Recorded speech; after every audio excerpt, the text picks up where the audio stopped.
Bueno, pues buenas tardes, bienvenidos a todos a este acto de presentación de la nueva Estrategia de Acción Exterior Española 2021-2024.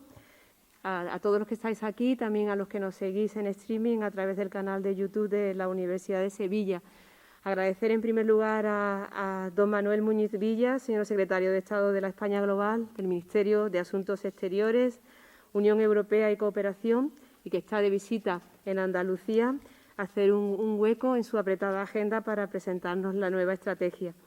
Si todo va bien, según me han comentado, esta estrategia será aprobada por el Consejo de Ministros tras su discusión parlamentaria muy pronto, con lo cual estamos ante un tema de rabiosa actualidad. Por eso le damos las gracias al secretario de Estado por compartir esta primicia con nosotros, por darnos la oportunidad de escucharla de primera mano. También mi agradecimiento a José Enrique Millo Rocher, secretario general de Acción Exterior de la Consejería de Presidencia, Administración Pública e Interior de la Junta de Andalucía, por acompañarnos en este acto. La agenda del secretario de Estado durante estos días es muy apretada, ha sido muy intensa. Ayer estuvo en Córdoba, hoy está en Sevilla, mañana marcha para Doñana. Se ha reunido con diversos actores de los estratos políticos, económicos, sociales y culturales de Andalucía y ahora nos toca a la universidad. Así que muchas gracias de nuevo por ello. Le doy la palabra en primer lugar a José Enrique Millo Rocher, secretario general de Acción Exterior de la Junta de Andalucía. Cuando quiera. Muchas gracias. Buenas tardes. Gracias, vicerrectora de Proyección Internacional e Internacionalización de la Universidad de Sevilla, por darme la palabra en este acto con el secretario de Estado de la España Global, embajador de Misión Especial de la Ciudadanía España Global, resto de autoridades y miembros de la delegación de la Secretaría de Estado, señoras y señores. Como secretario general de Acción Exterior de la Junta de Andalucía, sinceramente me siento muy honrado de poder participar en esta conferencia en la que el secretario de Estado nos va a presentar la nueva Estrategia de Acción Exterior Española 21-24. Como probablemente todos ustedes saben, la Secretaría General de Acción Exterior está encuadrada en la estructura orgánica de la Consejería de la Presidencia, la Administración Pública e Interior, y conforme al decreto que la regula, las atribuciones que nos corresponden se refieren básicamente a la coordinación de la acción exterior de la Junta de Andalucía. Nuestra misión, por tanto, como Gobierno de Andalucía, es impulsar de manera decidida la proyección internacional de la Junta de Andalucía en la conciencia de que se trata de un elemento esencial para garantizar el impulso económico y, con él, el impulso al estado del bienestar y el empleo de calidad. El Gobierno de Andalucía prioriza una acción exterior con absoluta lealtad institucional y que, alineada con los intereses de España, potencia la presencia de Andalucía en Europa y en el mundo de una manera coordinada, sólida y coherente. Se trata de una acción exterior, por tanto, que aúna la importancia de la presencia institucional con el necesario protagonismo que debe tener la empresa andaluza en la integración de Andalucía en un contexto global de oportunidades. En línea con las atribuciones encomendadas, la acción exterior de la Junta de Andalucía se desarrolla en diferentes ámbitos que muy brevemente les quiero tan solo enunciar.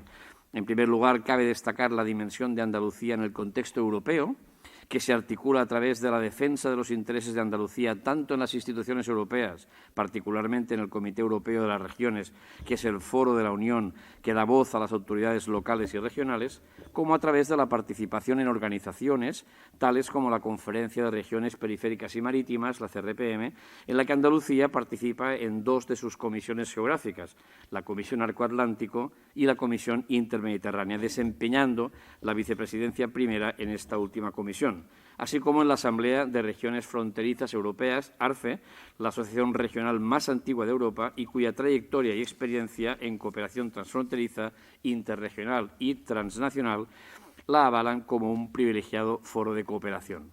Nuestra apuesta por Europa es un principio de carácter estructurante de nuestra proyección exterior, disponiendo de una oficina de representación en Bruselas. Igualmente, quiero destacar brevemente nuestro trabajo conjunto en las regiones portuguesas vecinas de Alentejo y Algarve en el marco de la Eurorregión, Andalucía, Algarve y Alentejo, cuya presidencia pro tempore en el binomio 2022 ejerce precisamente el presidente de la Junta de Andalucía. Me gustaría también destacar como herramienta única en el contexto regional la Red de Información Europea de Andalucía.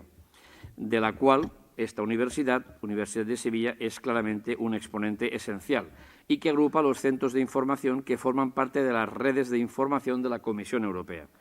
Mediante las numerosas actividades informativas y formativas que realizan los centros andaluces que pertenecen a esta red, la ciudadanía andaluza puede disponer de información sobre las políticas promovidas desde la Unión Europea, lo que mejora claramente las posibilidades de acceso a los recursos disponibles para todos los europeos.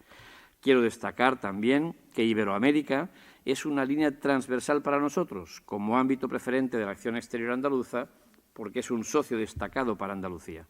Desde Andalucía nos afanamos por mantener nuestra singular relación con Iberoamérica, eje de nuestra acción exterior, estando decididos a tener las conexiones y puentes que sean precisos para lograr un desarrollo sostenible y beneficioso para la prosperidad a ambos lados del Océano Atlántico, desempeñando con lealtad institucional el liderazgo que nos corresponde en este espacio por evidentes razones históricas, culturales, sociales y económicas. En este ámbito estamos emprendiendo una colaboración estrecha con la SEGIP, Secretaría General para Iberoamérica, y también con otros actores relevantes como el SICA, el Sistema de Integración de Centroamérica. Por eso, es en el Mediterráneo donde creo que jugamos un papel especialmente singular como puente entre Europa y África y socio privilegiado de Marruecos. Me gustaría mencionar aquí especialmente a la Fundación Tres Culturas del Mediterráneo, un instrumento de diplomacia pública al servicio de todos que se ha convertido ya en un referente en todo el Mediterráneo. Y acabo, finalizando, quisiera hablarles de la próxima estrategia de internacionalización de la economía andaluza 21-27, que coordinamos desde la empresa pública de promoción exterior Extenda, que previsiblemente aprobará el Gobierno dentro de este propio mes de mayo, y que se trata de un documento global que pretende recoger todas las actuaciones del Gobierno en esta materia y que apuesta por un modelo coordinado de gestión.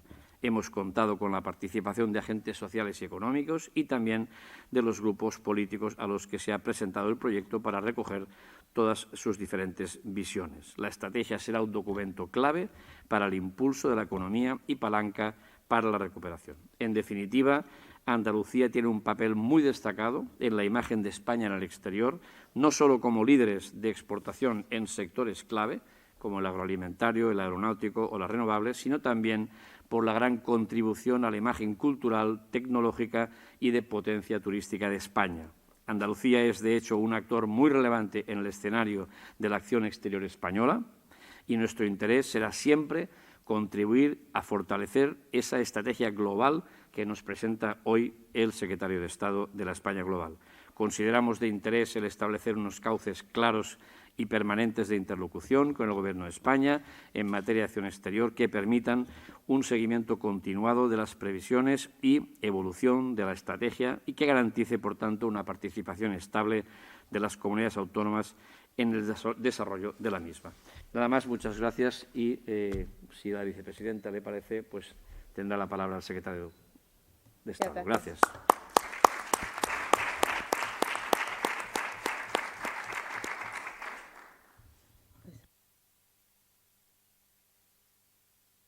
Bueno, pues muchas gracias a la vicerrectora y al secretario, gracias a la universidad por la invitación y muchas gracias a todos por estar aquí y sacar algo de tiempo en esta tarde para poder hablar de política exterior, ¿no? Y de la política exterior de nuestro país y de la acción exterior de nuestro país, ¿no? Yo venía a hablar y quería comentar, pero estoy más que abierto después a tener un coloquio, un diálogo con todos vosotros sobre lo que estiméis de interés en el ámbito internacional. Pero quería hablar de la Estrategia de Acción Exterior. Este es un documento muy importante, es importante para nuestro país. Nos la mandata la Ley de Acción Exterior. La tenemos que hacer en principio cada 4 años, esta estrategia. La anterior era del 2015. Esta se ha producido con un cierto retraso, que es un producto simplemente las circunstancias políticas en nuestro país que impidieron que se aprobara dentro de los 4 años, ¿no?, de los siguientes a la anterior, y que está llamada a ocupar un poco la cúspide del edificio de la pirámide estratégica en política exterior en España, ¿no? Hemos navegado un proceso complejo para su aprobación porque consta de múltiples consultas dentro de la Administración y del Gobierno, con las comunidades autónomas, con los ayuntamientos, bueno, con los entes constitucionales, luego vuelve otra vez, pasa por el Consejo de Ministros, va al Congreso, al Senado, ahí la ministra ha comparecido ya, ha escuchado a todos los grupos parlamentarios, luego vuelve al proceso de aprobación interministerial y termina aprobándose por el Consejo de Ministros ya en una segunda instancia, que será probablemente, previsiblemente, la semana que viene, si no la siguiente. O sea, estamos en fechas muy próximas a su aprobación, ¿no? El documento, antes de entrar a hablar de política exterior en sentido estricto, ¿no?, navega tres grandes tensiones o dificultades en el pensamiento estratégico en este campo. La primera es una tensión entre un proceso de agregación de líneas políticas, que es una tensión o una tentación, ¿no?, en la que a veces se cae en los procesos estratégicos, que es simplemente tomar las prioridades de las distintas unidades, aquí serían pues a lo mejor direcciones generales del ministerio o ministerios, y producir un documento que es la agregación de esas prioridades, ¿no? Eso le privaría de coherencia y de fuerza y de consistencia al documento, y hemos intentado que eso no fuese así, ¿no?, que hubiese un mensaje y una columna vertebral, ahora llegaré a ella, en toda la estrategia, prioridades claras y jerarquizadas, ¿no? La segunda gran tensión tiene que ver con el concepto de política exterior versus acción exterior. La política exterior la hace el Ministerio de Asuntos Exteriores, la acción exterior la hace todo el país, ¿no?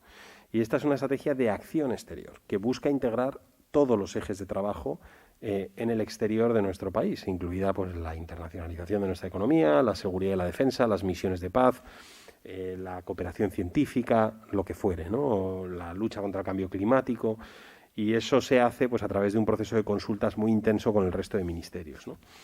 Espero que le hayamos hecho justicia al mandato y al encargo, ¿no?, que es recoger todos esos frentes de acción. Y luego la tercera gran tensión está entre lo que se puede denominar un análisis macro elevado de un dibujo del orden internacional, que ahora llegaré a él, y de las tendencias y retos generales a los que nos enfrentamos como país, y luego la concreción de propuestas específicas y que dibujen una hoja de ruta para España, ¿no?, específica, con entregables, hitos a poder ser tasables y evaluables, ¿no? Y ahora llego también a ello.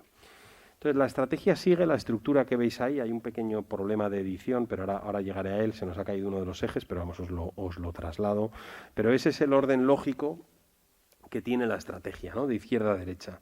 Empieza definiendo 4 grandes fuerzas de fondo en las relaciones internacionales. Estas son las fuerzas que están dándole forma, ¿no?, a la manera y a la dinámica, a la forma en la que se despliegan las relaciones internacionales, ¿no? La primera es la interdependencia. Vivimos en un entorno de interdependencia radical. En lo que se produce en un país o en un lugar tiene efectos sobre el orden internacional.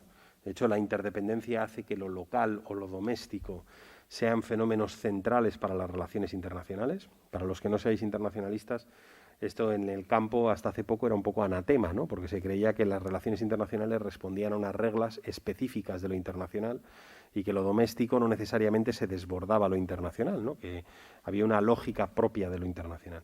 Si algo nos ha enseñado, por ejemplo, el ascenso del populismo o del nacionalismo, es que hay una conexión muy directa entre dinámicas de naturaleza sociológica, económica, nacional y lo internacional. La complejidad también es otro de los grandes fenómenos de nuestra era, y es los problemas a los que nos enfrentamos desde la diplomacia cada vez requieren lentes más interdisciplinares, combinan cuestiones económicas, tecnológicas, sociológicas, de politología, ¿no?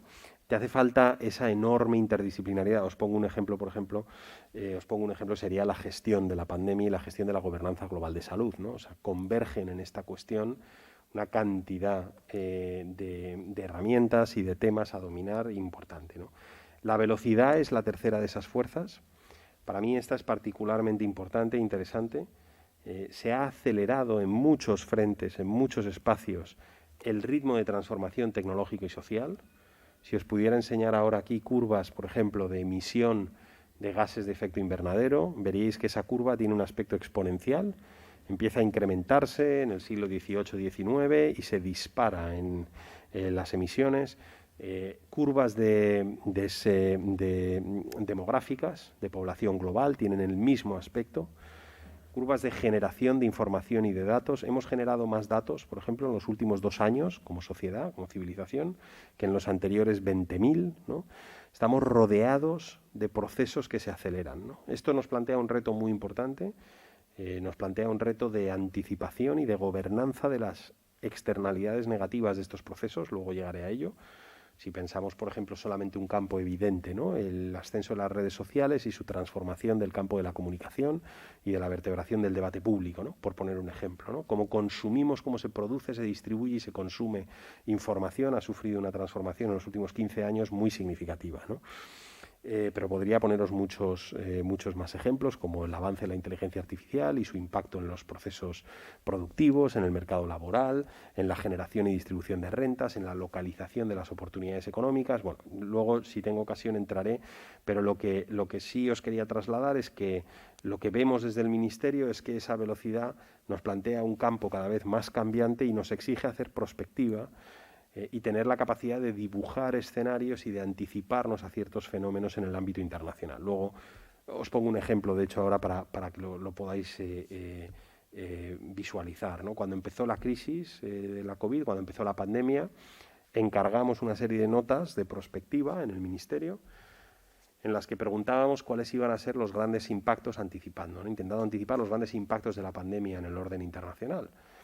En concreto encargamos 3 notas, una sobre el impacto de la pandemia en la economía global, en la gobernanza global y en la gobernanza europea, y en la Unión Europea y en Europa, ¿no? Y de ahí nos llegaron, ¿no?, varias conclusiones y ejes. El primero era que la crisis podía agravar la brecha socioeconómica en nuestros países.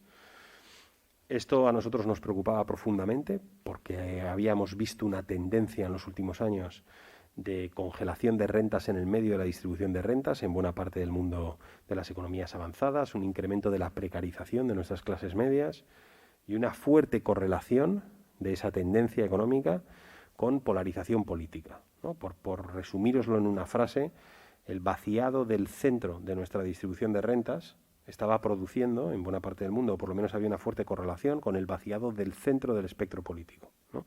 Estas 2 tendencias las veíamos correlacionadas y era esa polarización en la política doméstica de muchos países estaba produciendo un cambio en las posiciones en su política internacional y llevando a una revisión de buena parte de la arquitectura internacional, ¿no? Entonces, si la crisis y la pandemia iban a afectar desigualmente a los colectivos más vulnerables, y la evidencia primera era que así iba a ser, y de hecho, para que os hagáis una idea, unas 3/4 partes del empleo que se ha desplazado en este país por la pandemia ha sido empleo precario, de corta duración, de baja remuneración, etcétera. También sabíamos que la pandemia iba a afectar de manera desigual a las familias monoparentales, a las comunidades rurales con poco acceso a servicios públicos, a los hogares con poco acceso a tecnologías digitales. La brecha educativa, por ejemplo, se iba a profundizar particularmente en esos hogares, ¿no? Pues esto era algo que nos preocupaba desde el principio y esa nota de prospectiva fue lo primero que nos señaló, ¿no? Tanto la gestión sanitaria como la gestión económica de las consecuencias de esta pandemia tiene que tener la dimensión social muy presente, porque si no podemos salir de esta crisis con una percepción y una realidad en nuestra sociedad de un empeoramiento de esas brechas, ¿no? Entonces, cosas que han podido parecer accidentales, pues como el hecho de que se sometiera la sanidad privada a la pública en el pico de la pandemia, o que la campaña de vacunación sea pública, gratuita, universal, o que la respuesta económica haya sido tan distinta como fue la respuesta económica en la crisis del 2008-2009, ¿no? En vez de ser desde arriba hacia abajo a través de las instituciones financieras u otras, ha sido una respuesta económica de sostenimiento de empleo y sostenimiento del tejido productivo a través de ICO y de otras medidas. Todo eso respondía a esta lógica de evitar esta fractura, ¿no? Otra de las cosas que nos revelaron estas notas de prospectiva, por poneros un último ejemplo de cómo aborda uno ese aumento en la velocidad, fue que la crisis sanitaria, esto ya más o menos lo teníamos claro en el mes de marzo del año pasado, marzo-abril, iba a convertirse rápidamente en una crisis de movilidad, porque la pandemia, la gestión y los esfuerzos de mitigación se iban a concretar a través de medidas de restricción de la movilidad y unas fronteras internacionales cada vez menos porosas, ¿no? Más osificadas, ¿no? Y eso lo vimos en Hong Kong, en Japón, en Singapur, en China, pronto, ¿no? Ellos iban por delante de nosotros en la curva epidemiológica, ¿no? Y nosotros llevamos desde esos meses preparando la estructura del Ministerio y nuestro trabajo para intentar facilitar la movilidad internacional segura. Con mayor o menor éxito luego podemos hablar de lo que hemos intentado hacer y de cómo de complejo ha sido navegar el escenario de medidas de restricción a la movilidad. Bueno, estas tres fuerzas producen una cuarta, que es una enorme incertidumbre, ¿no? Nos movemos en un escenario internacional cambiante, complejo, interdependiente, en el que hay una multitud de fuerzas que te pueden generar escenarios y situaciones de enorme incertidumbre. Bueno, luego la estrategia delinea lo que nosotros hemos denominado las 4 grandes fracturas, que eran lo que veníamos observando los últimos 15-20 años.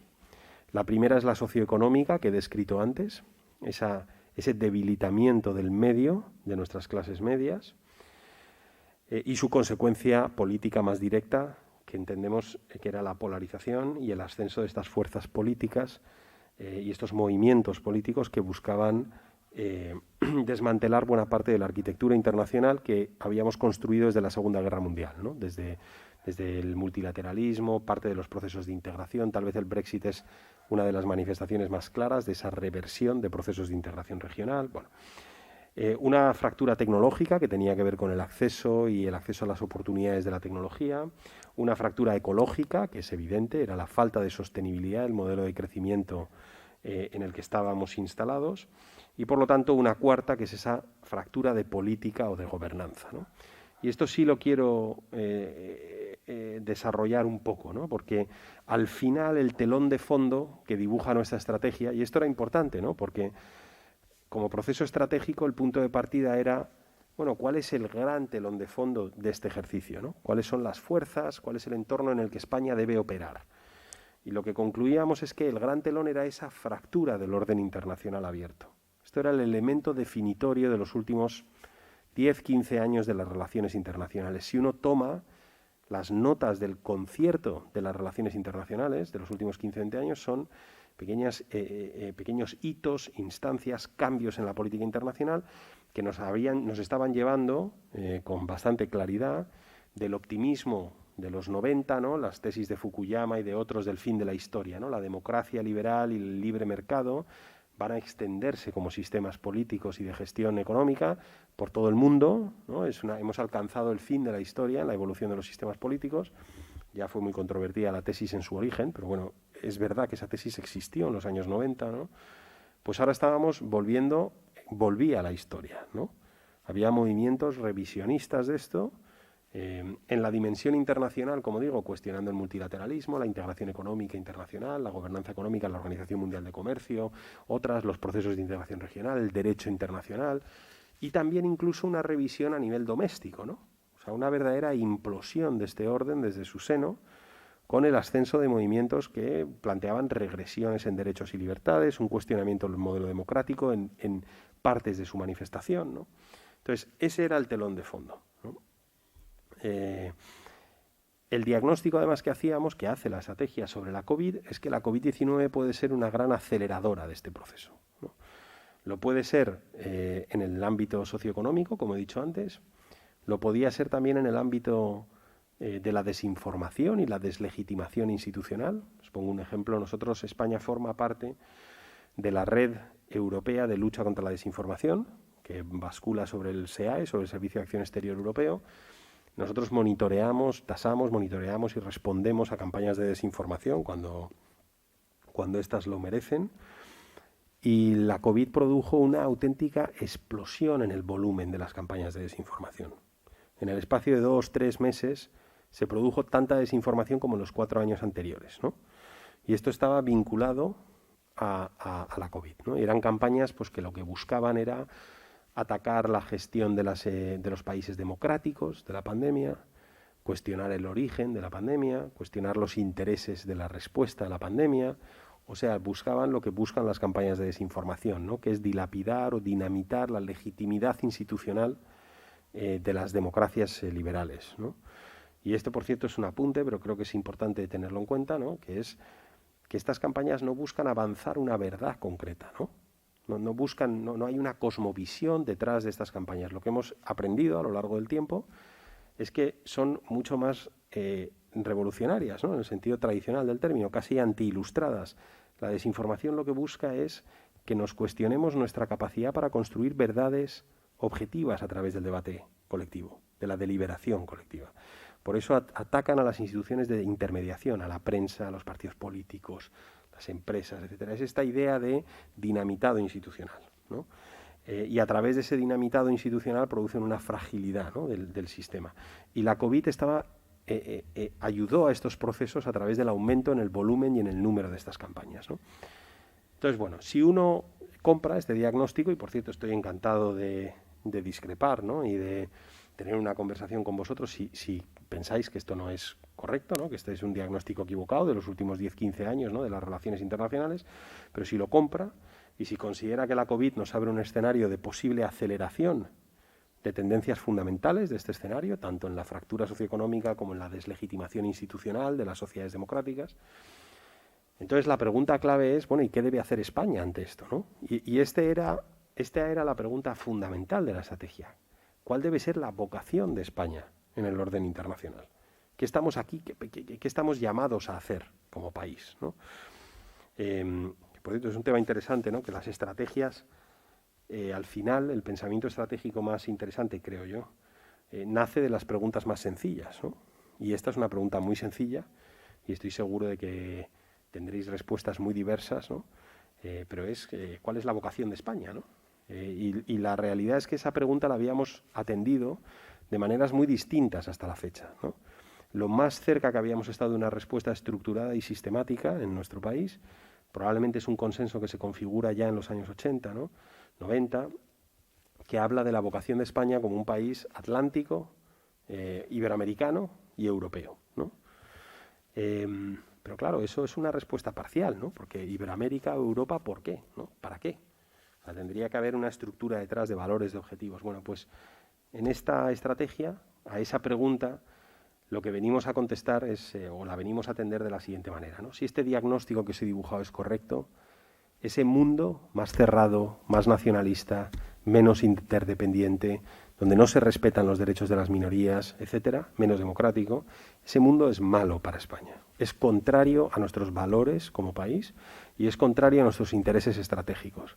Y por lo tanto el objetivo fundamental de la política exterior de nuestro país debe de ser meterle la proa a ese proceso con todas las herramientas e instrumentos que tenemos en la acción exterior. España este es un ejercicio que no puede hacer sola, está inserta en una serie de alianzas y de organizaciones sobre las que tenemos que construir buena parte de esa respuesta, ¿no? Pero ahí sí creo que tenemos una respuesta al entorno actual, ¿no?, y a lo que España debe hacer en ese entorno. Y el resto del ejercicio está ordenado en estos ejes sustantivos, de los cuales se ha caído el tercero, que es un planeta sostenible y verde. Pero básicamente lo que decimos es que España tiene que construir su acción exterior en 4 grandes ejes: el avance de los derechos humanos, de la democracia, de los derechos de la minoría, de las minorías, la defensa de la diversidad y del feminismo, los derechos de la mujer. Un segundo gran eje que tiene que ver con una economía y sociedad global integradas, justas y equitativas. El tercero es un planeta verde y sostenible, y el cuarto es avanzar los procesos de integración regional, la integración europea y un multilateralismo reforzado, ¿no? Y luego ya toda la batería de medidas específicas que están en las siguientes páginas de este documento, que por cierto estaremos encantados de compartir si os interesa. Es el último capítulo de la estrategia, lo recoge, esto es nuevo, ¿no? En cada uno de esos ejes hay, no sé, 1 docena o 2 docenas de medidas específicas y concretas y acciones que va a llevar a cabo España, ¿no? Pues en derechos humanos, pues vamos a presentar la candidatura de España al Consejo de Derechos Humanos de Naciones Unidas, vamos a profundizar el alcance de ciertos tratados internacionales, sobre esta materia, vamos a incorporar la cuestión de derechos humanos a nuestro diálogo bilateral con muchos países. En el ámbito del feminismo hemos aprobado ya una guía de acción exterior, de política exterior feminista, que estoy encantado de hablar también sobre su contenido, pero básicamente plantea defender los derechos de la mujer a nivel internacional y también avanzar la diversidad del propio cuerpo, de la propia carrera diplomática y de nuestra acción exterior. Os pongo un ejemplo muy concreto. Cuando la ministra de Asuntos Exteriores tomó posesión de su cargo, había, creo que eran un 13% de jefaturas de misión, embajadas, en manos de mujeres en nuestro país, españolas. Hemos asumido el compromiso de alcanzar un 25% al final de la legislatura, que sigue siendo poco, ¿no?, pero por lo menos es casi doblar el número, ¿no? Entonces, en economía y sociedad global integrada, hablamos de avanzar el acuerdo Unión Europea-Mercosur, actualizar los acuerdos con México y Chile, completar el mercado digital común de la Unión Europea. O sea, es una estrategia pro comercio, pero introduciendo elementos importantes de equidad y de justicia en ese modelo económico internacional. En un momento dado hablamos de la construcción de un nuevo contrato social, ¿no?, a nivel internacional, y eso tiene que ver con fiscalidad a la actividad digital, normas de competencia en la economía digital, que es una economía con una fuerte pulsión oligopolística o monopolística, luego también podemos hablar de ello si queréis, una serie de proyectos para distribuir el crecimiento económico y sobre todo la economía del conocimiento territorialmente, otro asunto, por cierto, sobre el que podemos hablar, pero que a nosotros nos preocupa, porque la economía del conocimiento tiene una pulsión también de concentración geográfica muy marcada, que nos está generando polos de innovación y de transferencia muy concretos y con anclaje geográfico muy concreto, y una falta de oportunidades en la periferia importante, ¿no? En España lo hemos venido a llamar la España vaciada, pero se está produciendo en todo el mundo, ¿no? Os puedo poner un ejemplo, por ejemplo, de Estados Unidos, que es un país que produce muchos datos sobre esto. En Estados Unidos, el 90% de los empleos en el ámbito tecnológico, que son los mejor pagados, de los últimos 15 años, se crearon en 5 ciudades. En el resto prácticamente no se creó, ¿no? Es Boston, San Francisco, San Diego, San José y Seattle, ¿no? El tercer eje, que es el planeta más sostenible, habitable y verde, pues como os podéis imaginar, la agenda del Acuerdo de París, crear una alianza de hidrógeno verde que España quiere liderar, ampliar nuestros compromisos en la protección de la biodiversidad, etcétera, etcétera, ¿no? Y luego integración regional y multilateralismo tienen múltiples dimensiones, ¿no? Avanzar la agenda europea en el ámbito de la Unión Económica y Monetaria, en el ámbito de la política exterior y de seguridad, alcanzar un acuerdo, un pacto de migración y asilo europeo, o sea, profundizar la integración en el ámbito europeo y reforzar el multilateralismo, ¿no? Entonces, bueno, yo no me quiero extender más porque tenemos un tiempo que me encantaría poder dedicar a una conversación, pero sí quería dibujaros un poco el contenido general del documento, ¿no? Nosotros lo consideramos y lo hemos hecho desde un primer momento con una vocación de transversalidad. Creemos que esta estrategia debe, y creemos que lo hace, ¿no?, pero bueno, vosotros seréis los que podéis valorarlo, responder a los intereses estratégicos de España, porque la política exterior debe ser una política de Estado. No son caprichosos estos ejes, ¿no?, que hemos elegido. España es uno de los países del mundo que sistemáticamente apoya de forma más clara, y su población lo hace, el modelo democrático como sistema de gobierno. Somos de los países más tolerantes con la diversidad. Uno de los países del mundo con mayor apoyo, por ejemplo, a que las parejas LGTBI tengan los mismos derechos que las parejas heterosexuales. Somos uno de los países más feministas del mundo, pese a que se haya intentado politizar la agenda del feminismo en acción exterior, pero la realidad es que España, prácticamente la mitad de los españoles se declara feminista en las encuestas, formalmente, ¿no? En el caso de la economía y sociedad global, España es un país altamente internacionalizado. Tenemos más de 200.000 empresas en nuestro país que exportaron el año pasado, por ejemplo. Tenemos un stock de inversión internacional de más de 500.000 millones de euros y una cantidad de empleos, millones de empleos vinculados a la internacionalización de la economía española. Y no estoy ni contando el turismo, que bien se podría considerar parte de nuestra economía exterior, ¿no?, economía internacional.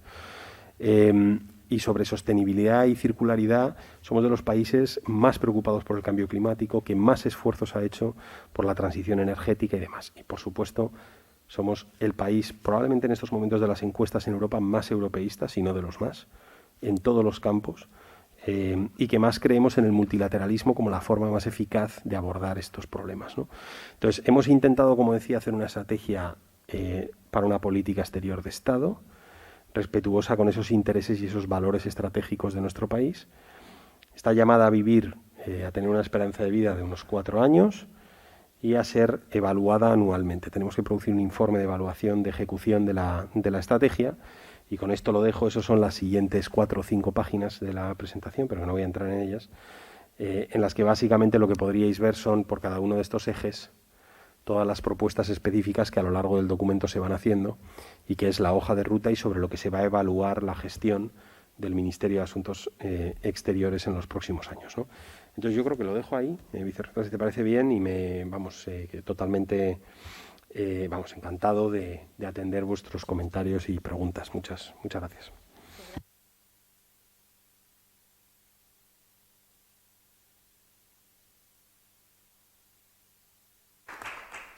Muchas gracias, secretario de Estado. Creo que vamos bien de tiempo. Podemos pasar al turno de preguntas. Por favor, sí, me gustaría que levantaseis la mano y os vamos a ir dando paso a las preguntas. Identificaros, si os parece bien, antes de formular vuestra cuestión. Así que, bueno, os animo a hacerlo. Nadie será represaliado por No. las preguntas. Por aquí tenemos ya una primera intervención.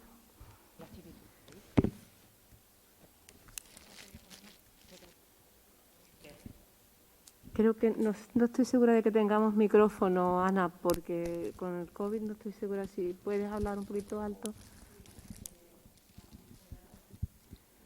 Sí tenemos, sí.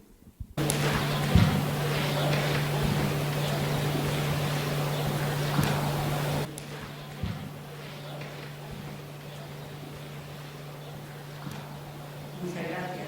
Bueno, mi nombre es Ana López y soy vicerectora de Servicios Sociales, Igualdad, del Campo Saludable, Igualdad y Cooperación al Desarrollo en la Universidad de Sevilla. Yo quiero, en primer lugar, agradecerle la exposición y también felicitarle por ella. Me ha resultado especialmente valiente y quiero deciros que entre los ejes principales y estratégicos se incluya el feminismo como contexto ideológico, porque estamos muy acostumbrados a hablar de la igualdad de género y de los indicadores, más bien como desde una perspectiva de resultados y menos desde una perspectiva ideológica. Y yo creo que es muy importante reivindicar el contexto y la perspectiva ideológica del feminismo cuando hablamos de igualdad, cuando se da inclusión, también en el caso de los colectivos que también han estado y están implícitos en esta estrategia. Yo he visto al final de la presentación, y por eso mi interés en preguntar que hay una intención de desarrollar una nueva ley de cooperación internacional al desarrollo. Y claro, esto sí me preocupa qué papel, si se prevé, vamos a tener las universidades, porque ustedes saben que las universidades son agentes de cooperación internacional del desarrollo, estamos incluidos, por ejemplo, aquí en Andalucía, en el PACODE, y tenemos una relación muy intensa con las agencias tanto nacionales como autonómicas. Y nosotros estamos ahora mismo, toda nuestra política de cooperación, las de cooperación están alineadas con la Agenda 2030 y también con nuestro objetivo estratégico de igualdad, de diversidad y de inclusión. Me gustaría un poco saber cómo vamos a estar, si es que vamos a estar, si se puede saber ya, qué papel vamos a tener las universidades en esta nueva ley de cooperación. Y bueno, ya una última cosa que me ha sorprendido un poco, así como con una cierta tristeza, aunque creo que los objetivos tienen que ser a corto plazo, tienen que estar medidos, pero teníamos no hace mucho tiempo el objetivo de dedicar el 0,7% del PIB a la cooperación y tenemos un objetivo a corto plazo del 0,5%. A mí me alegra que por lo menos tengamos un objetivo del 0,5% y que bueno, pues nos vayamos acercando a ese teórico y deseado 0,7% de ayuda al desarrollo.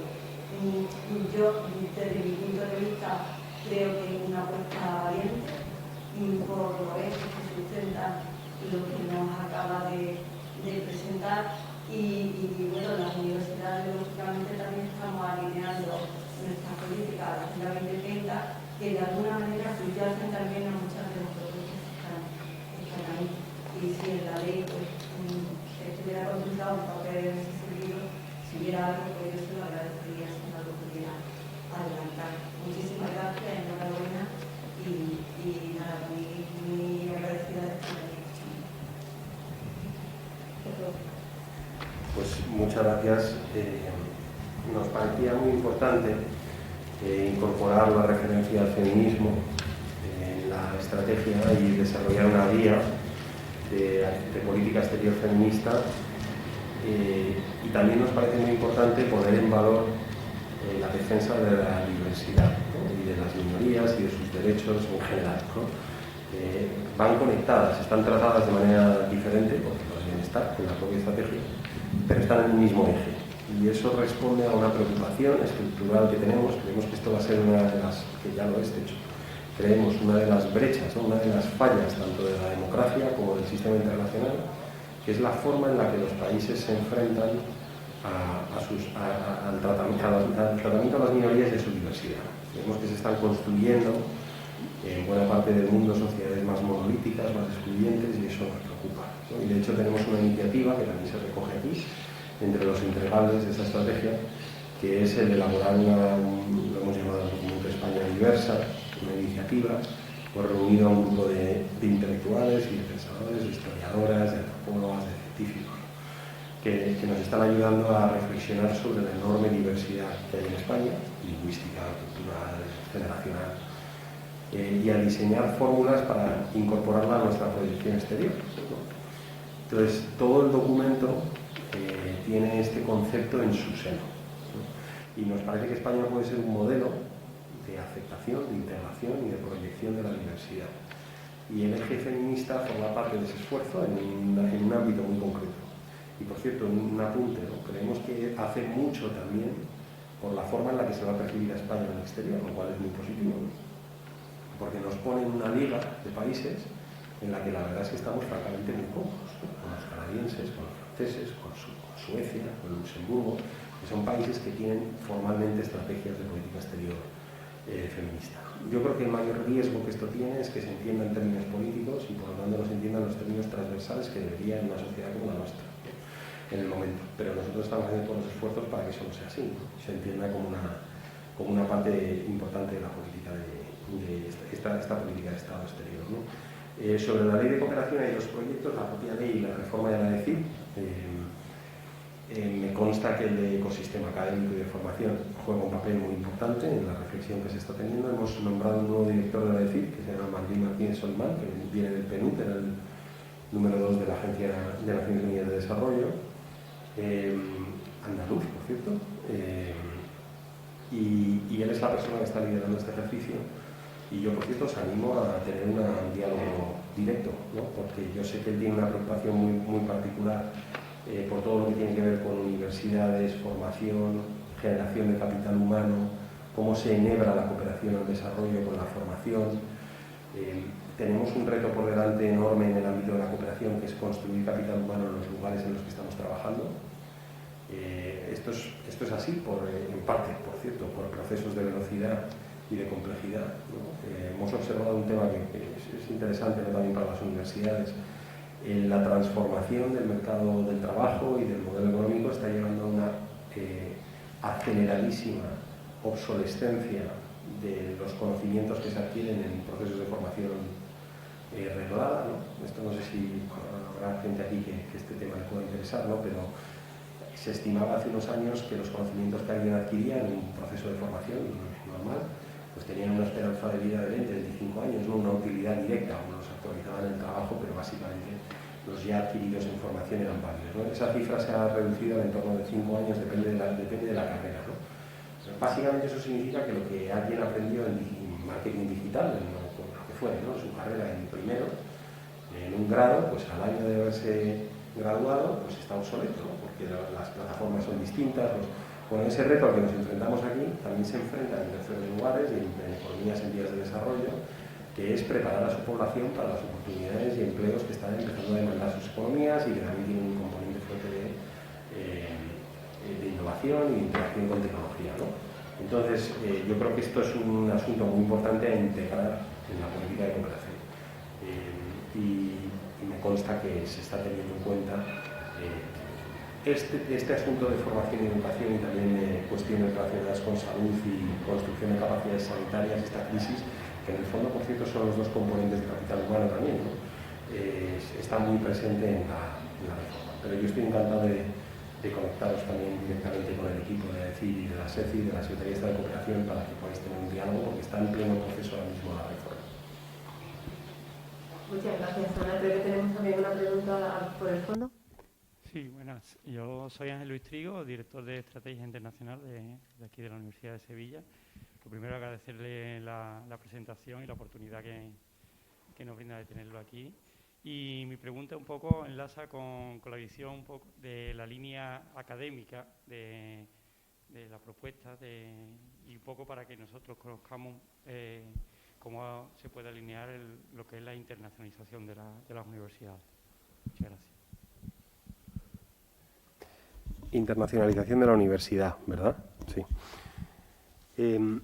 Bueno, la verdad que para nosotros este tema es verdaderamente importante, ¿no? Y hay dos componentes, ¿no? Uno es la actualización de la universidad aquí, la formación que se produce, la capacidad de nuestra universidad para producir la formación que está demandando el mercado del trabajo y para ser agentes fundamentales en los ecosistemas de transferencia y de innovación. Este es un tema, por cierto, que se ve a nivel internacional. Es un asunto interesante, ¿no? Detrás de todos los grandes polos de innovación hay ecosistemas académicos altamente internacionalizados y altamente conectados con la transferencia, con el emprendimiento, con el mundo de la innovación, ¿no? Y yo creo que eso en nuestro país será algo que vamos a ver con mucha mayor claridad en los próximos años, ¿no? Y va a formar parte y forma parte del plan de recuperación y resiliencia el crear.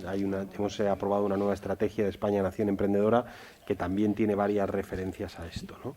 Que es la universidad como clarísimo catalizador de la investigación básica, de la investigación aplicada, de la transferencia y del emprendimiento. No es casual que los mayores ecosistemas de innovación estén en Boston, en Massachusetts, o estén en Shenzhen, en China, donde hay una concentración muy importante de universidades y de centros de investigación, o en Silicon Valley, donde hay varias universidades muy potentes detrás, ¿no?, de estos ecosistemas. Este es un tema interesante también porque yo he pasado algo de tiempo en Estados Unidos y en Estados Unidos empieza ya a extenderse la filosofía y la idea de que la universidad tiene tres grandes misiones. Tiene la investigación, la formación y la docencia y la transferencia tecnológica. Y se empieza a medir buena parte del éxito de las universidades por su capacidad para generar innovación, patentes, startups, su contribución a la economía regional, ¿no?, a la creación de empleo. Y una parte importantísima de la capacidad de transfer de las universidades depende de su internacionalización. De nuevo, no es casual que los ecosistemas de innovación suelen ser ecosistemas altamente diversos, que captan talento de medio mundo, con perfiles extremadamente diversos. La innovación, al ser cada vez más interdisciplinar y más compleja, exige perfiles diversos y variados que los concentras geográficamente, ¿no? Ya prácticamente la innovación y la ideación en la soledad es prácticamente imposible en muchos campos, ¿no?, porque te hacen falta conocimientos específicos de campos muy diversos reunidos en torno a un proyecto concreto, ¿no? Así que yo la verdad soy de la opinión de que la internacionalización de nuestra universidad es absolutamente vital y la va a hacer mucho más competitiva y además nos va a permitir atraer y retener talento. En cualquier estrategia de atracción, retención de talento y transferencia está la universidad y la universidad internacionalizada. No hay manera, os cuento una anécdota muy interesante, si queréis podemos hablar de China también.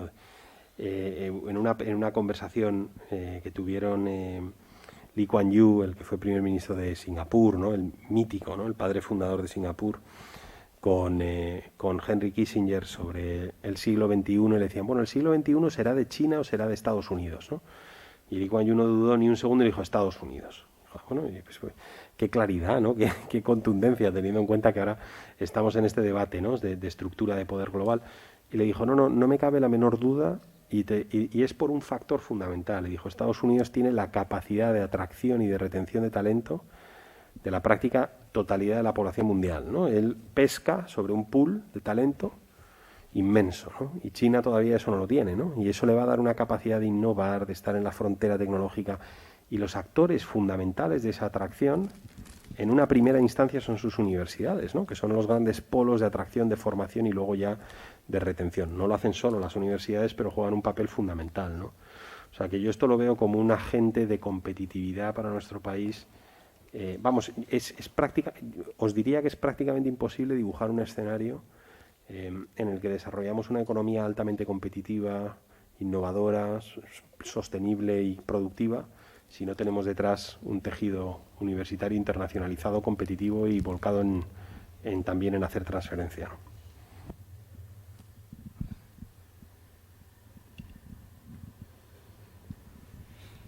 Hola, soy Maricruz Arco, dirijo el Centro de Documentación Europea en la Universidad de Sevilla y el punto de información Europe Direct. Y bueno, antes de la pregunta que le quería hacer, agradecerle, bueno, en general su presentación, pero esta última observación respecto a la importancia de la internacionalización de la universidad, porque me ha ocupado varios años de mi vida el hacer esta gestión, ¿no? Yo le quería preguntar sobre la estrategia y lo mismo me dice que está en la página tal, y le confieso que no me ha dado tiempo a leérmela, está muy escondidita en la web del Ministerio, pero he encontrado que son 111 páginas y no me ha dado tiempo a verla con detalle. Pero me ha llamado la atención que con la apuesta que hace por la integración regional, por el multilateralismo, porque los principios, las grandes líneas directrices son las mismas que tenemos en la Unión Europea, que no haya una conexión buscando la sinergia con la estrategia global de la Unión Europea. Es cierto que ahora mismo la estrategia global que tiene la Unión Europea o se cambia o se hace otra, que tenemos todavía la de Mogherini, que Borrell parece que está ahí, que si la hace o si la mantiene, pero sería una oportunidad muy buena para que España sirviera de liderazgo en todas estas cuestiones y desde el propio texto, se lo sugiero por si todavía hay ocasión y no lo estuviera, buscar la sinergia tirando un poco y aprovechando el tirón que supone todo el fenómeno de la estrategia global en la Unión Europea. Gracias. Muchas gracias. Hay varias cosas, ¿no? Sí, tenemos muy presente la estrategia global de la Unión y de hecho España quiere participar de forma muy activa en la Conferencia sobre el Futuro de Europa, que va a desbordar política internacional, pero la estrategia recoge nuestra vocación de participar de manera activa, ¿no?, en la conferencia. España tiene la presidencia de la Unión en el segundo semestre del 2023 y lo tenemos muy presente porque ahí vamos a poder jugar un papel. Además va a estar esa presidencia cerca probablemente del final de los trabajos de la conferencia sobre el futuro. Todavía no sabemos muy bien porque está en pleno proceso de lanzarse el ejercicio, ¿no? Pero sí creemos que España puede y debe jugar un papel ahí muy importante. Con el Servicio de Acción Exterior, lo que sí que tenemos es una conversación, y esto, por cierto, lo recoge este documento. Vamos a elaborar, estamos en proceso de elaborar una estrategia de diplomacia tecnológica en el Ministerio. Es la siguiente gran pieza estratégica que vamos a producir, ¿no? Nos lo pide este documento. Y esa estrategia va a contener tiene dos grandes apartados. Hay uno sobre qué líneas de política exterior y de política de diplomacia económica debe tener España en el ámbito tecnológico. Hemos roto el esquema de contenido en lo que hemos llamado las 3 Ps.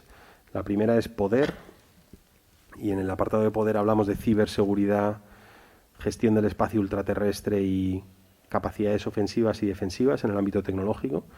La segunda P es prosperidad, y hablamos de economía, salud y clima, y ahí hemos introducido todos los elementos de gobernanza de la transformación tecnológica en el ámbito económico y de lucha contra el cambio climático y otros. Y luego la tercera P, que son 2, son principios y política. Y ahí hablamos de derechos, libertades en el ámbito tecnológico, privacidad, monitoreo, represión, tecnoautoritarismo, etcétera, ¿no?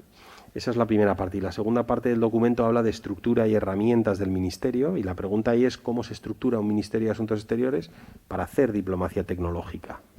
Y estamos mirando el caso danés, el caso suizo. Hay países en el mundo que han sido muy pioneros en el diseño de estructuras para ejecutar una diplomacia tecnológica. Algunos han nombrado embajadores tecnológicos, han creado consejerías en el exterior. Bueno, hay modelos mixtos y muy importantes, ¿no? Y sobre este tema en concreto, al ser España, probablemente cuando esto lo produzcamos antes del verano, hemos creado una comisión de alto nivel dentro de la Administración con 12 ministerios, porque claro, estos son áreas que tocan los campos de la defensa, de la economía, la digitalización, la ciencia, ¿no? Pero cuando esto lo hayamos producido, que esperamos que sea antes del verano, también lo aprobará el Consejo de Ministros, tenemos una conversación abierta con el Servicio de Acción Exterior para ver si esto se puede elevar también a nivel europeo, ¿no? Porque en este campo, sobre todo en el campo de las tecnologías emergentes, muchas de las cuestiones a gobernar, a regular, se tienen que hacer a un nivel supranacional, ¿no? Entonces, ahí vamos a abrir una conversación con ellos bastante profunda Y yo no sé, no voy a hablar yo por el alto representante, ¿no? Por el SEAE, pero mi intuición es que ellos tienen un interés mayor en avanzar por las líneas a lo mejor más temáticas de diplomacia tecnológica u otras que en revisar la propia estrategia global, pero no lo sé porque no he tenido ocasión de verlo con ellos. Pero tenemos una interacción bastante intensa y productiva. Muchas gracias. Creo que hay una última pregunta por ahí pedida. Muchas gracias. Mi nombre es Felipe Rosa, soy el vicerrector de transferencia del conocimiento de la Universidad de Sevilla. Entonces, bueno, en primer lugar, muchísimas gracias. Y bueno, permítame que haga primero una pequeña reflexión previa a la pregunta. Desde mi punto de vista, todas las actuaciones y propuestas en materia científica y tecnológica del Gobierno de España y de las comunidades autónomas. Ponte el micrófono un poquito más cerca. Bien, vienen influidas por los programas europeos en la materia. Entonces existe un posicionamiento claro y una sinergia indudable entre el anterior programa europeo H2020 y los programas del Plan Nacional y de los de las comunidades autónomas. Y por lo que se empieza a ver, el programa Horizonte Europa va a seguir siendo la misma línea. Eso, desde mi punto de vista, es algo positivo porque permite establecer alianzas y estrategias con socios europeos y dar a la investigación una dimensión diferente. Sin embargo, no detecto esta misma sintonía y este mismo posicionamiento a la hora de hablar de innovación y transferencia del conocimiento. Da la impresión de que ahí se deja a cada universidad, a cada empresa, que actúe por libre y en función de las habilidades que haya por las distintas empresas, por los distintos gestores, se llega a unos resultados o a otros. Entonces la pregunta directa es esta. ¿Está previsto realizar alguna estrategia a nivel español que permita posicionar la situación a nivel de innovación y transferencia de conocimiento a nivel europeo? Muchas gracias. La estrategia de acción exterior no lo prevé como tal. Me imagino que los colegas de universidades, ¿no?, tendrán, y de ciencia, tendrán bastante que decir sobre esta cuestión. Mi impresión, en todo caso, es que debería ser así con bastante claridad. No sé, ya la idea de las universidades europeas y los campus estos europeos creo que buscaban ampliar un poco el radio, ¿no?, de acción, por la parte que a mí me toca y de lo que yo tengo algo de conocimiento y que la estrategia sí que aborda, es que al margen de la problemática de transferencia, y la estrategia esto sí que lo recoge, si no completamos el mercado digital común y le damos escalabilidad a los procesos de innovación que tenemos en nuestros países, vamos a tener un serio problema de competitividad, ¿no? Y de hecho hacemos innovación bastante temprana, pero luego cuando llega la hora de escalar, o sea que parte de la transferencia ya se está produciendo, ¿no? Pero a la hora de escalar se están yendo a terceros lugares, ¿no? Entonces la estrategia es muy clara, abogando y defendiendo que se complete el mercado digital común, que se eliminen barreras a la expansión y al crecimiento de estas empresas, que se mejore la conexión con el mundo del capital riesgo y de otros, ¿no? Eso es lo que nosotros tratamos en el documento, ¿no? La parte de universidades no la tratamos de forma tan directa, en parte porque yo creo que el Ministerio de Universidades y otros tienen sus propias estrategias sobre esto, pero vamos, a mí me parece relevante y será una cuestión a abordar con ellos, ¿no? Ahora, desde el punto de vista de mercado, yo creo que una estrategia española que se plantee la innovación, la transferencia y la competitividad en los ámbitos tecnológicos y digitales desde la soledad de España, me parece prácticamente totalmente insostenible. O sea, no creo que sea accidental que los grandes mercados de la innovación, y si os enseñara aquí una tabla de las 20 empresas más grandes de Internet del mundo, por ejemplo, son todas chinas y norteamericanas. Si os enseñara una tabla ahora mismo aquí de las grandes startups que hay en el mundo, los unicornios, y su localización geográfica, veréis que la mayoría están en China y en Estados Unidos. Y yo no creo que eso sea una casualidad, ¿no? Yo creo que ahí hay un tema de escala y hay un tema de coherencia en las políticas de innovación, ¿no?, y de emprendimiento. Entonces, a mí me parece que esto lo tenemos que pensar a nivel europeo. Y eso va desde el transfer hasta el mercado, hasta la escala de mercado y la regulación, ¿no?, de estos procesos. Y si no, pues no vamos a ser competitivos. Y tenemos datos verdaderamente muy contundentes, ¿eh? De las 100 startups de mayor éxito en el ámbito de la inteligencia artificial de los últimos 2 años, 4 son europeas, ¿no? 90 y pico no. Por cierto, esto nos plantea un reto no menor en el ámbito de la autonomía estratégica, ¿no? Que, como sabéis, ahora estamos en un debate sobre la autonomía estratégica europea y España ha defendido hace poco, hemos presentado un papel conjunto con Holanda, diciendo que la autonomía estratégica debe incluir la dimensión de autonomía digital también, ¿no? Y tecnológica. Hay quien habla de soberanía digital. Nosotros no usamos ese término, pero estamos hablando de autonomía digital, porque si uno toma... Esto ya es al final del proceso de innovación, ¿no? Ya en la frontera, cuando ya la tecnología tiene una aplicación directa. Pero si uno ve los principales sistemas de geolocalización, la nube más competitiva, los sistemas de 5G y las redes más competitivas, etcétera, los sistemas operativos más usados de telefonía móvil, etcétera, es que no son europeos. Entonces, si uno toma la suma de todo esto, pues hombre, cabe preguntarse, ¿no? Si ahí tenemos un elemento de falta de autonomía estratégica que nos puede plantear un problema, ¿no? Y eso tiene que ver con la competitividad de nuestras empresas y con la capacidad de innovación que tenemos en Europa, ¿no? Y en el papel conjunto que planteamos con el Gobierno de Holanda, lo que decimos es que esto tiene que estar presente en la estrategia que está elaborando la Unión Europea de autonomía estratégica, ¿no? Y eso va, como digo, desde la parte inicial de transferencia hasta la parte ya de escalabilidad y de mercado y de competencia a nivel internacional en estos sectores, ¿no? Por ahí tenemos un camino que tenemos que recorrer y una distancia que tenemos que acortar en campos muy estratégicos, ¿no? Para nuestro país. Pues muchas gracias. Creo que estamos ya como al final del tiempo que nos habíamos planteado. Sí, me gustaría dar unas breves palabras de despedida y cierre del acto. En primer lugar, dar las gracias de nuevo al secretario de Estado por venir a nuestra casa, al Paraninfo, que sepa que es el primer acto presencial que realizamos en la Universidad de Sevilla desde que tomó posesión el equipo de gobierno en febrero. Y para nosotros es un placer abrir las ventanas, las puertas del Paraninfo para que venga aquí a visitarnos, ¿no?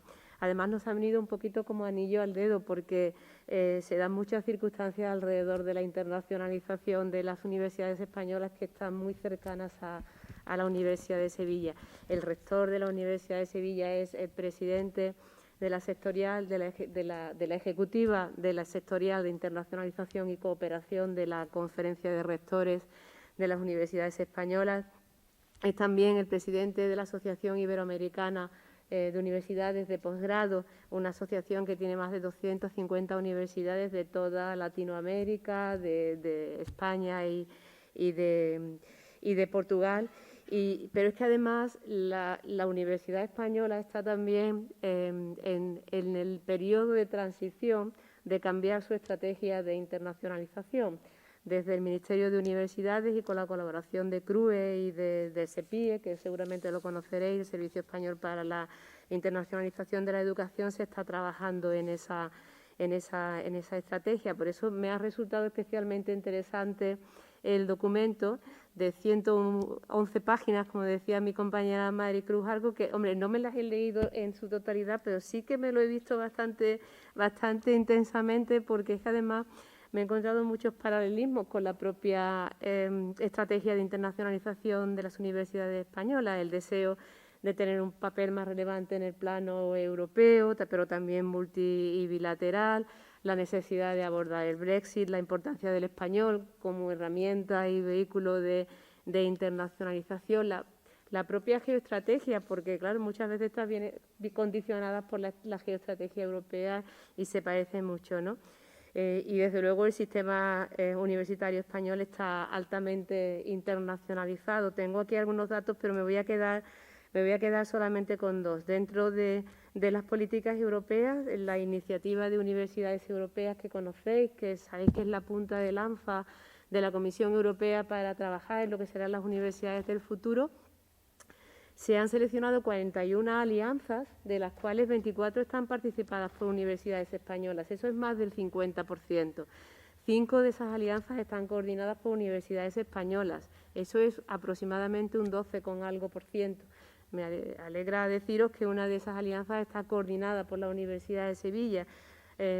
Por tanto, yo creo que en el plano europeo estamos teniendo mucho éxito. Y simplemente otro dato, seguimos siendo el primer país europeo en la recepción de estudiantes Erasmus Y en materia de investigación captamos más de lo que invertimos, es decir, tenemos aproximadamente un 13% de retorno de los fondos del programa H2020 y creo que damos mucho menos, ¿no? Entonces, bueno, por eso me ha dado un poquito de pena, secretario de Estado, y se lo tengo que confesar aquí, que a pesar de ello la palabra universidad no está demasiado citada en el documento. Me he entretenido en contar cuántas veces se cita y se cita 6 veces. Es verdad que, digamos, no es una crítica al documento, no lo es, porque es verdad que hace alusión a los avances de la colaboración universitaria en muchas regiones. El documento alaba la contribución de las universidades a incrementar el atractivo de España como destino educativo y, sobre todo, nos pone en valor como parte del ecosistema nacional de acción exterior, que creo que es muy importante para las universidades tener esa función.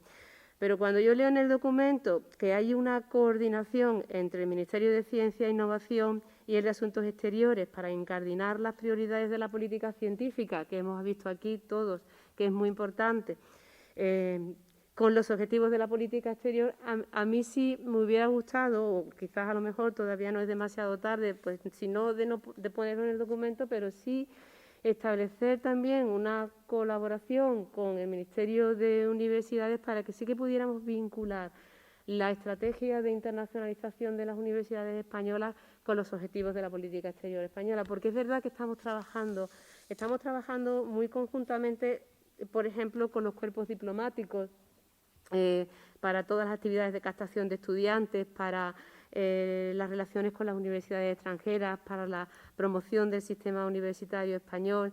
Somos embajadores de España y de nuestras regiones, allá donde vayamos, vamos vendiendo la marca España en las universidades, siempre vamos juntos a eso. Nos relacionamos con muchísimas empresas españolas en el extranjero y contribuimos al prestigio del español. Por eso, con el mayor de los respetos y aprovechando la oportunidad que me da el tenerlo aquí, sí me gustaría pues que nos pudiéramos coordinar, sobre todo ahora que tenemos la posibilidad de que nuestro rector está en un posicionamiento de presidencia de la sectorial de la Ejecutiva, también con la estrategia de acción exterior, porque al fin y al cabo, y esto lo dice mi rector muchas veces, y yo se lo copio ahora, la palabra universidad lo justifica, porque él dice siempre que la universidad significa universalidad, la cualidad de lo universal y de lo global. Así que muchas gracias, secretario de Estado, muchísimas gracias por su visita. Aquí tendrá siempre su casa y esperemos que esa estrategia tenga toda la aceptación y el éxito que se merece. Muchísimas gracias.